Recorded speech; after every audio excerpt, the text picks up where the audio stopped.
Hi guys, welcome back to my channel. I'm Carter, the model investor. Today's video is going to be, I'm going to run through the numbers on my recently purchased 7-unit. And I don't always go into detail on the numbers and things.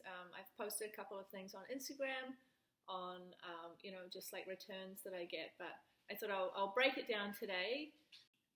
So I had this property under contract pre-COVID.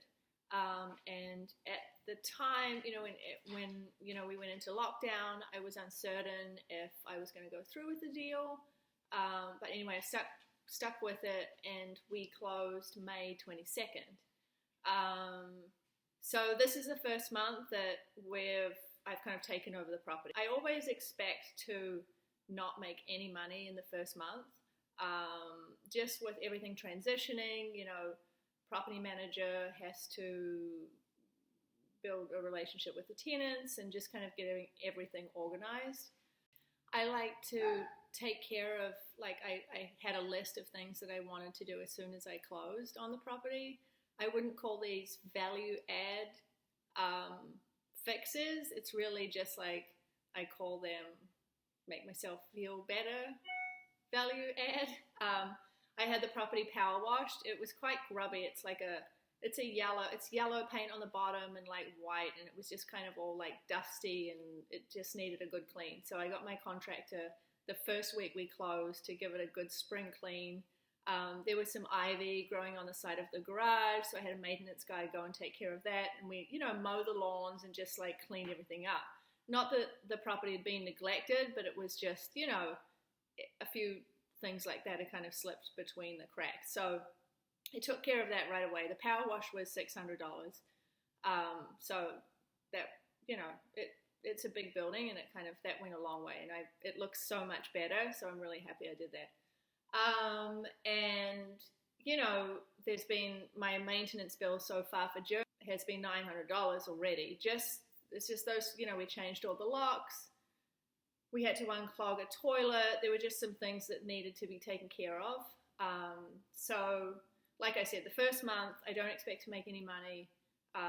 We're just kind of getting everything set and ready to kick off like July 1st. Anyway, I'll run through the numbers here. I'll put them up on the screen also. Getting better at editing the video, so I'll make sure that that's all written up. But purchase price, $225.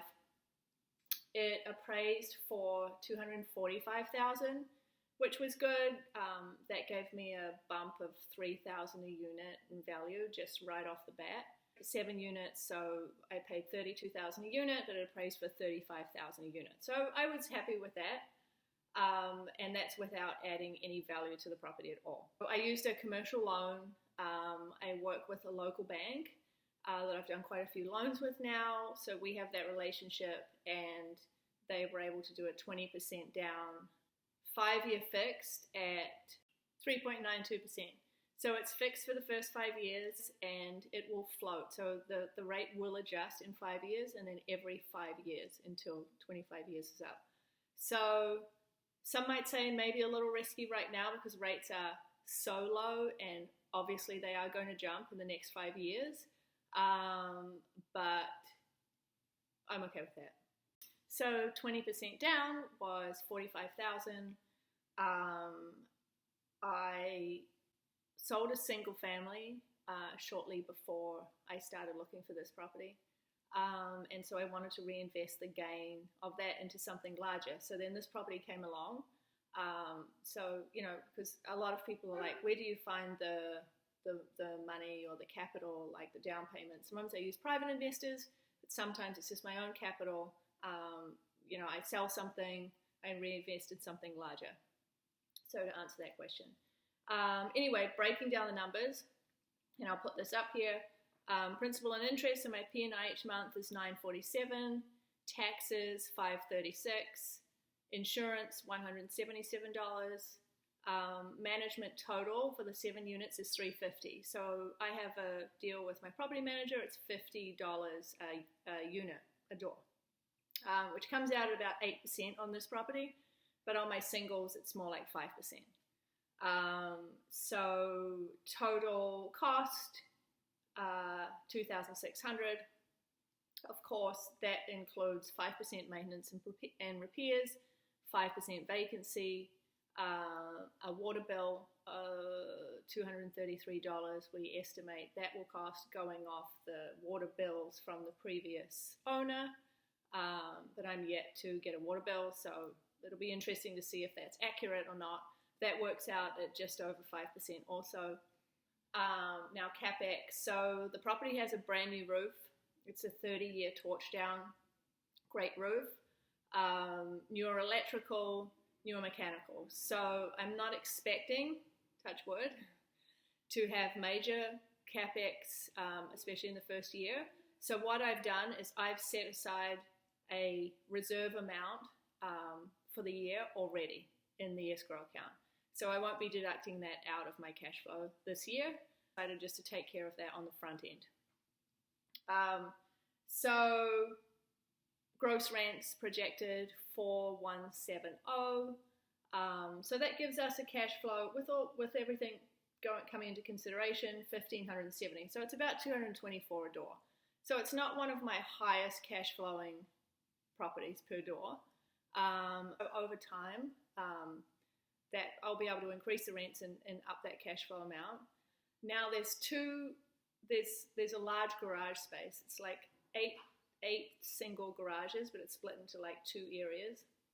And we're considering renting those out. Now, the neighborhood not being the safest neighborhood is a concern. So what we're going to do is put up security cameras or put up some fake security cameras. If we can rent the garages out, that will be a great little bonus. That will cover snowplow in the winter, for example. One thing I've done differently with this building is instead of paying the insurance premium up front, which is what I've done in the past for all of my properties, and then on a monthly basis I escrow the monthly amount so that when it comes time to renew, I have the money in my escrow to renew the policy. So, because I purchased this, in the thick of COVID, I decided to keep my cash flow, keep my cash liquid. So I'm trying out a monthly withdrawal of insurance. I know that's quite popular, but I kind of hadn't thought about doing that earlier. So instead of escrowing the insurance each month, it just gets deducted out of my LLC account. So that's something new that I'm trying with this. I'll see how it kind of goes. I like paying it up front, and then I don't have to think about it, and then I just escrow it during the year. But I mean, at the end of the day, it's six of one, half dozen of the other, or whatever. But you should check with your insurance provider and look at those options. I don't think I get a discount for paying it all in advance up front, so I may as well just have it deducted monthly, right? I need to look into that. So something to mention, rent collection so far for June. 4 out of the 7 tenants have paid. I know we have one tenant that had already mentioned to the previous owner that she wasn't paying due to COVID, so we're looking into that.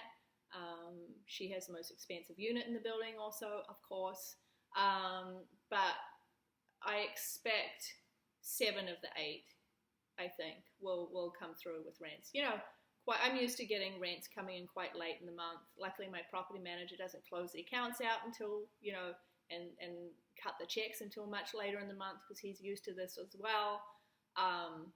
So it'll be interesting to see, but I think we'll be in a good position to collect 95% of the rents for July, and then we'll see going forward. But not too bad out of 7 units, and the majority of my other tenants are all paying, or they're on Section 8, so we're having no problems with rent collection so far. But that's about it. That's if you want to go a little deeper into the numbers, feel free to comment in the comment section or whatever, and I can dive a little deeper into that. I don't have a whiteboard here where I record my video, so I couldn't do a whole and this is this and this. But I just kind of wanted to share a few of the numbers there. So I hope that was useful. I will do a couple more of these with some other properties. I have a couple under contract at the moment. So yeah. anyway, thank you guys for watching. If you like the video, give it a thumbs up, subscribe, and a shout out to my friends at Stewart Acquisitions. They sent me this awesome hoodie. I was guest speaker at their monthly meetup last month, and they're doing some pretty awesome stuff in the multifamily world. So anyway, thank you for watching. Stay safe, and I'll talk to you soon, and happy investing, everyone.